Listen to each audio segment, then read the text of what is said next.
Feel free. What do you think? Tough battle.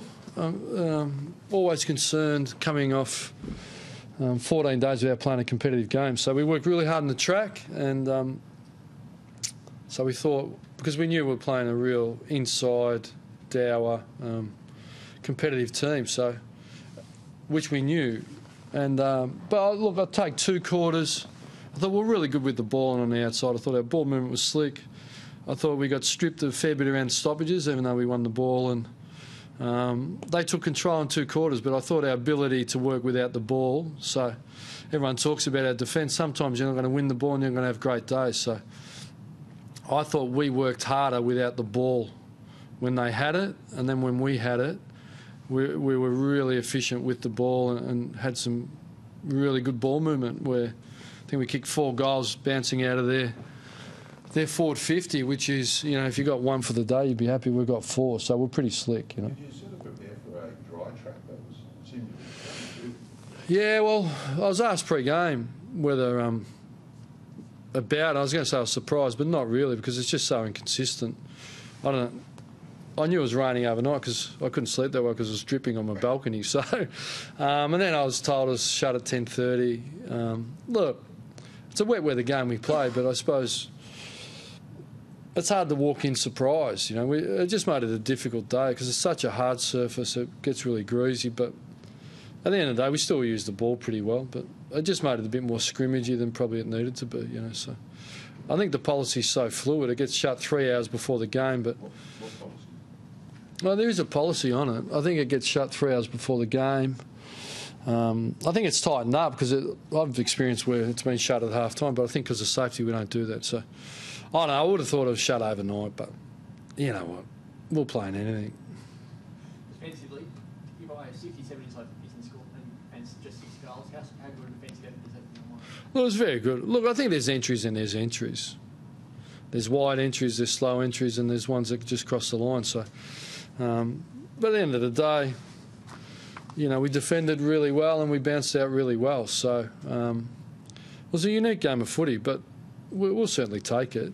I thought when the game was up for grabs in the last quarter, we did what we needed to do. I thought we were quite dominant and took control of the game. You mentioned the entries, Ross. They had 20-odd more, I think, than you. It didn't feel like that to you? Yeah, I don't know. Did it feel like that to you watching? Or?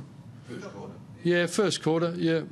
Fair call, first quarter. And probably the third, really, like early in the third. I thought the first quarter we wrestled a little bit late. But as I was saying, we're really good without and with the ball, you know. So they were better in the contests around the midfield. But I thought at the extremities, first kick out and first kick in, we were pretty good. You've spoken about sort of being about consistency of your form. Is that a step forward for you guys today? Well, it's a really good point. Probably within the game, inconsistent. But it's a difficult... we played the Bulldogs last year off the bye. I think we played round 1, had a bye. When you play a team that's... I mean, there's no right or wrong in it, and there's no excuse, but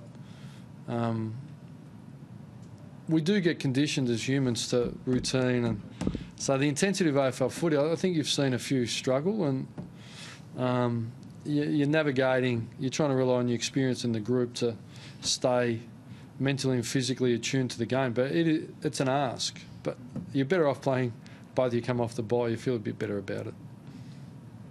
That's just my personal opinion. Doesn't make it right or wrong. Yeah. Look, we speak about purpose, you know. And I was just talking... Look, we did mention it. I spoke to those guys individually, honour the day with great effort. It's a special round. They have a disproportionate representation within the AFL in a positive sense. So it means the environment of the AFL is fantastic to grow people. And they had that opportunity to express themselves, and it was no coincidence at three-quarter time it was Stephen Hill, it was Michael Johnson, it was Daniel Pearce that really got us going. And we acknowledged that after the game, because sometimes there's a greater purpose than the team or the club or your own family. Like they represented their people today, and I thought, well, it was absolutely super. And I saw Paddy Ryder last night, his chase down, and there was a bit you know, you can tap into some reserves sometimes you don't tap into. And I thought our guys did that, and they honoured the day with, you know, what needed to be done. He's obviously been not having a tag as much anymore.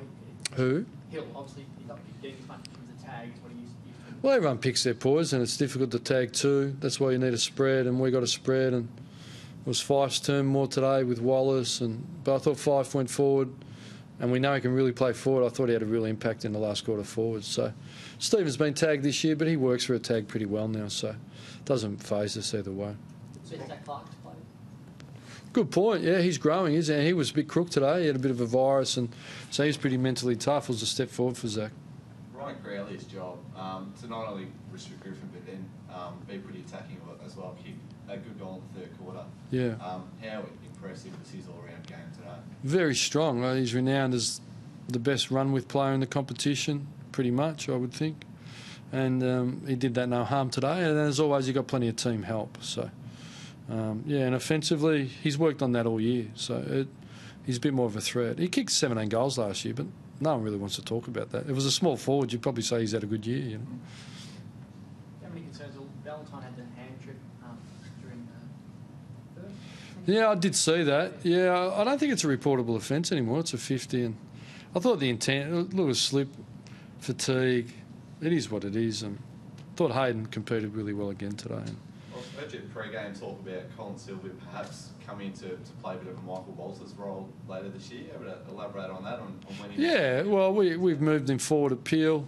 He's really starting to deliver on that. And if he can keep delivering and an opportunity opens, we'll give it to him, you know. So, look, there's some hard decisions made. Like Alex Silvani to go out today was a really tough call for us. But fortunately, because we thought it was going to be dry, but we're going to go the extra tall forward. But fortunately, we stuck to what we do and made a hard call on Luke McFarlane for Alex Silvani, and he took it really well. So, you know, there's hard decisions to be made, but it's hard to get a spot, but you've got to earn them. So was that late change made on the service condition? No, not really. Just much up. I can't remember, to be honest. The other coaches make it. They say, mate, this who's in, who's out, and doctors come, and bits and pieces, viruses, and all that. So. The decisions there, but you've seen obviously another back player instead of a forward when you lost the ball. Why was that? Was that balance as well? Yeah, I reward effort and form. Yeah, he's very versatile. Look, it's a tough day. Sometimes things go your way. Like free kicks today, 4 to us, 18 to them, 7 forward, 50 to 1. Sometimes you make selection decisions. Sometimes umpiring decisions go forward against you. At the end of the day, we get the 4 points and we go home, and we'll prepare for next week. Thank you.